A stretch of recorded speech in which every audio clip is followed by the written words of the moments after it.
This is Unmasked. I'm Kedra Flowers. This podcast is about saying the thing you usually think through first, the truth that gets edited, softened, or swallowed. These conversations are not polished. They're simply honest. And they're for anyone who's tired of explaining themselves to be understood. As I go through this journey of just literally being me, saying it and unmasking, in order to unmask, I'm having to learn what my mask was. In my life, I've always just showed up to whatever the moment was, being, quote unquote, my best self for that moment. So what that means is that there isn't necessarily a best self, right? There isn't a me that can go anywhere, right? There is a me that goes to a meeting with a client. There is a me that goes to a social event. There is a me that goes out in nature and walks the trails. That's probably really the me, right? That's really me. When I'm alone, that's really me. But what I've learned recently is that part of masking is fitting me into this made up matrix thing, right? This set of rules that people, neurotypicals kind of follow, right?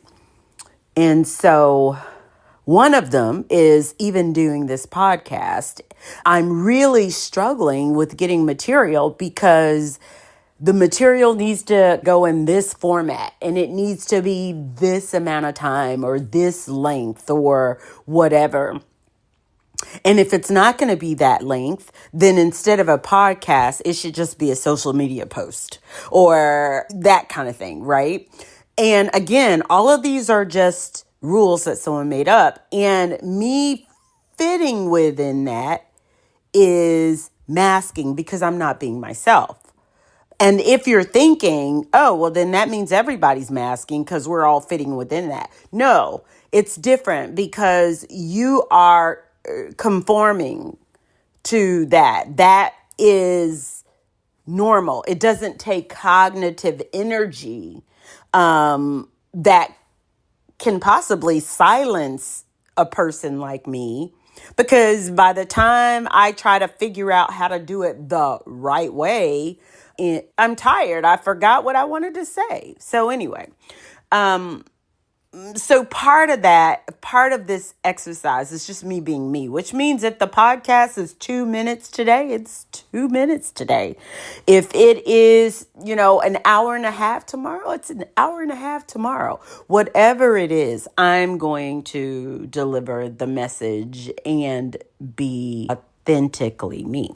So anyway, this morning, I went to my text, and I have a really close relative that sends these daily or weekly messages, usually Christian faith-based messages that are, like from Pinterest or some kind of thing like that, they're really intended to encourage, and they do encourage.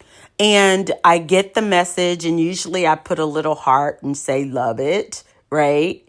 However, when I actually read the message, usually there is a response that happens within me to it. So I finish the message for myself, and then it becomes encouraging.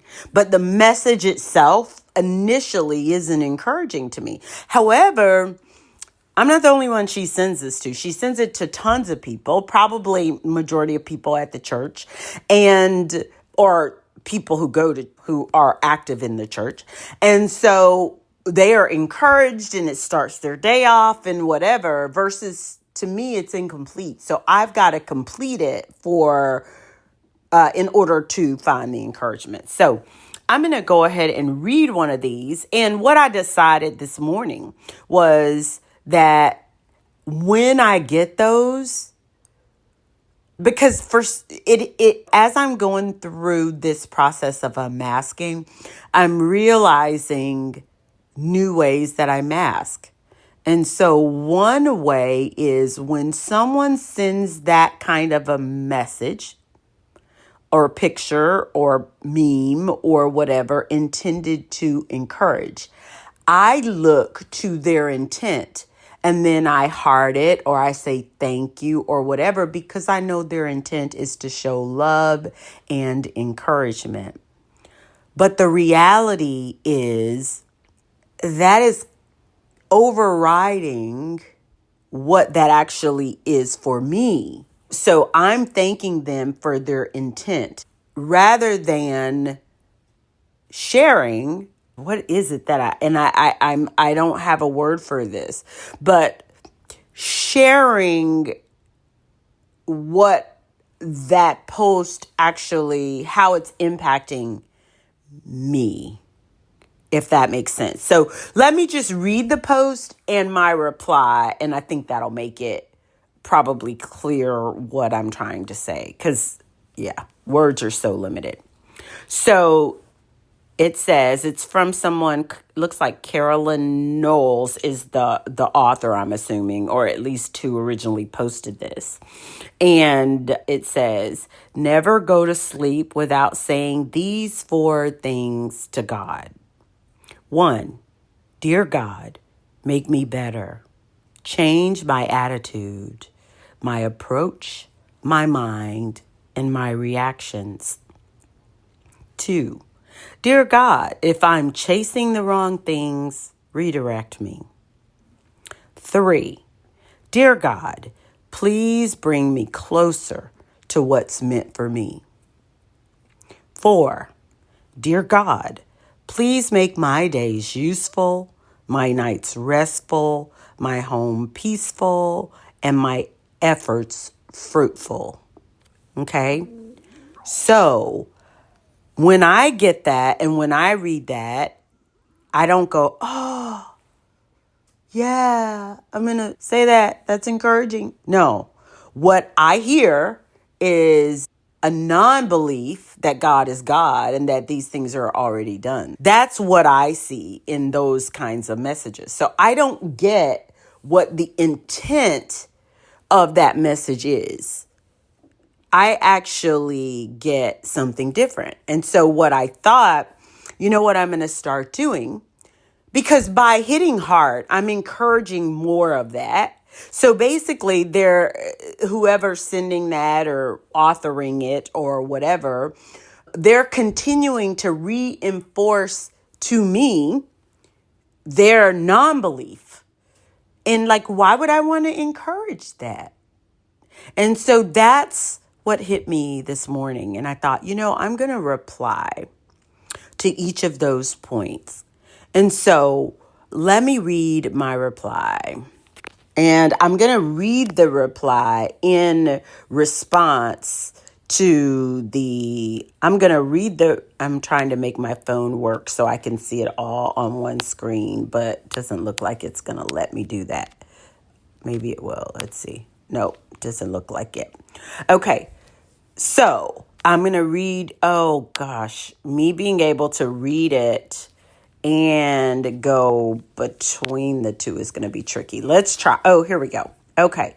So let's go. Number 1, dear God, make me better. Change my attitude, my approach, my mind, and my reactions. And God responds, I made you best from the start. Okay. Number 2, dear God, if I'm chasing the wrong things, redirect me. And God's response, there is nothing you chase. There's nothing you should chase, as I've already provided all that you need. Number 3, dear God, please bring me closer to what's meant for me. God responds, already did. 4, dear God, please make my days useful, my nights restful, my home peaceful, and my efforts fruitful. And God responds, All these things I've done, not because you're asking, but because you're mine and I love you. Be still and know that I am God. And that's me unmasked. If something in this episode stayed with you, let it. You don't have to resolve it today.